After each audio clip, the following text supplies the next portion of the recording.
அனைவருக்கும் வணக்கம். Post market report பார்க்கலாம். இன்னைக்கு காலையில் நம்ம 8 மணிக்கு ப்ரீ மார்க்கெட் அனலைஸ்ல எந்த சைட் எப்படி இருந்தால் எடுப்பதற்கான வாய்ப்புகள் இருக்குங்கிறத அப்டேட் பண்ணியிருந்தோம். இது மேத்தமெட்டிக்கல் கணக்கு அடிப்படையில் எடுக்கக்கூடியது. நம்ம மேக்ஸ் சார்ந்து மட்டுமே ட்ரேட் பண்ணுறோம். தயவு செய்து மார்க்கெட் சப்போர்ட் ரெசிஸ்டன்ஸை வச்சு ஆப்ஷன் பையிங் பண்ணாதீங்க. அடுத்தது ஒரு நியூஸ், எங்கேயோ ஒரு நியூஸ் வருது, இந்த நியூஸ் வருது, அந்த ஒரு நியூஸ், அதெல்லாம் நம்பாதீங்க. எந்த நியூஸ் வந்தாலும் மேக்ஸ்ல நமக்கு தெரியாம அந்த நியூஸ் எதுவுமே செயல்படுத்தாது. புரியுதுங்களா? மேக்ஸ்ல இங்க தெரிஞ்சிடும். அப்போ அதை சார்ந்து படிங்க. உங்க பகுதியில் யாராவது தெரிஞ்சவங்க சொல்லி கொடுத்தப்ப கத்துக்கோங்க. இல்லை நீங்களே ஒன்றும் ப்ராக்டிஸ் பண்ணலாம். ஒருத்தர்கிட்ட கிளாஸ் போன அவசியம் இல்லை. ஓகேங்களா? சரி, நம்மளுடைய பொசிஷன் கிளாஸுங்க. Position means investment based index, stocks, commodities, all segment, US dollar, நீங்க எந்த யூஎஸ் மார்க்கெட், எனி மார்க்கெட்ல நீங்க அந்த இதை வந்து பயன்படுத்தலாம். ட்ரேடிங்க்கு, கிரிப்டோ கரன்சி அனைத்துக்குமே பொருந்தும் இந்த மேக்ஸ். பொசிஷன் இன்வெஸ்ட்மெண்ட் பேஸ்டு, இது ஆப்ஷன் பையிங் கிடையாது. ஓகேங்களா? இதனுடைய கிளாஸ் வருகிற ஏப்ரல் 6ஆம் தேதி துவங்குது. ஓகேங்களா? அதுக்கான டீட்டெயில்ஸ் டாபிக் எனக்கு மெசேஜ் பண்ணி நீங்க டீட்டெயில் வைக்கலாம்.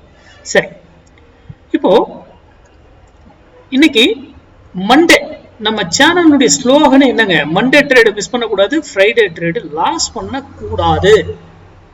Very very important. ஓகேங்களா? அப்போ நாம இன்னைக்கு என்ன சொல்லியிருந்தோம்?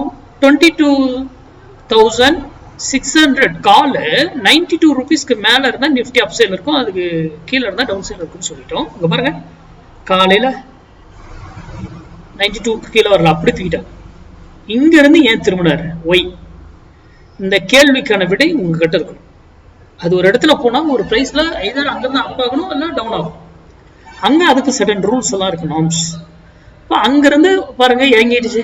எகைன் பாருங்க, இந்த 92 வரும்போது நீங்க முடிவு எடுத்திருந்தீங்கன்னா மறுபடியும் என்ன பண்ணுதுங்க? 92ல இருந்து ஃபாலா. இப்போ மார்க்கெட் என்ன இருக்கும்? கண்டிப்பா ஃபர்ஸ்ட்ல ஏறின மார்க்கெட் அதுக்கப்புறம் இறங்கி இருக்கும். சிம்பிள். மார்க்கெட்டை சிம்பிளா பாருங்க, பெருசாலாம் காம்ப்ளிகேட் பண்ணிக்காதீங்க. ஓகேங்களா? அப்போ நம்ம மார்க்கெட் என்ன டைரக்ஷன் இருக்குன்றத சொன்னோம், அது நடந்திருக்கும். போய் பாருங்க, செக் பண்ணி. ஓகேங்களா? சரி, இப்போ நம்ம ஸ்மார்ட் டிசைடர் ப்ரோ பார்க்கலாம். ஸ்மார்ட் டிசைடர் ப்ரோல நான் பாருங்க 2 ஸ்ட்ரைக் வச்சிருக்கேன். பிரைஸ் எதுவுமே நான் ஷோ பண்ணல, ஷோ பண்ணக்கூடாது. நம்மளுடைய சிக்னல் எங்க கிடைச்சிருக்குன்னு பாத்தீங்கன்னா, இங்க பை ட்ரிகர் பண்ணியிருக்காங்க, கன்ஃபார்ம் பண்ணல, இன்வாலிட். பை ட்ரிகர் பண்ணியிருக்காங்க, கன்ஃபார்ம் பண்ணல.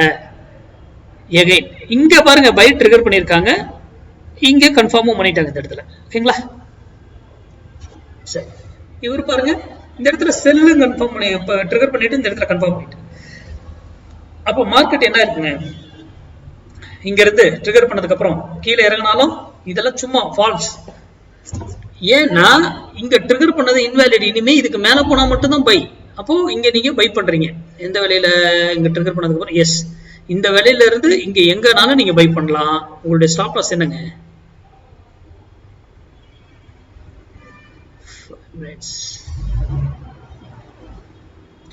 இந்த லோ வச்சுக்கலாம், ஆர் ஸ்விங் லோ, எது வேணா வச்சுக்கலாம். 5 மினிட்ஸ் கேண்டில் க்ளோசிங் பேஸ்ல. எகைன் பாருங்க, அது உள்ள வந்துட்டு மறுபடியும் அதுக்கு மேல போனதுக்கு அப்புறம் மறுபடியும் பை தான். ஏன்னா நல்லா கவனிங்க, இங்க பையே ட்ரிகர் ஆக கிடையாது.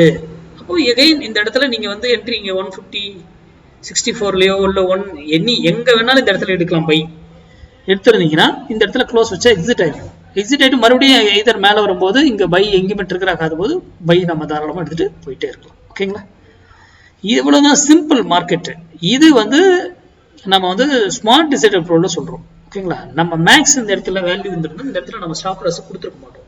மேக்ஸ் வேல்யூஸ் ஏன்னா இது இங்க பைல தான் இருக்குன்றது உங்களுக்கு அங்கேயே தெரிஞ்சிருக்கும். இப்போ கால்குலேட் பண்ணி பாருங்க. ஓகேங்களா? இப்போ ஸ்மார்ட் டிசைடர் ப்ரோங்கிறது ரொம்ப சிம்பிளா பாருங்க. எந்த ஸ்டாக் எதுல வேணாலும் இதை நம்ம பயன்படுத்தலாம். கமாடிட்டி, கிரிப்டோ கரன்சி, ஆல் எதுல வேணாலும் ஸ்மார்ட் டிசைடர் ப்ரோ பயன்படுத்தலாம். பயன்படுத்தி வர்த்தகம். நன்றி, வணக்கம், வாழ்க வளமுடன்.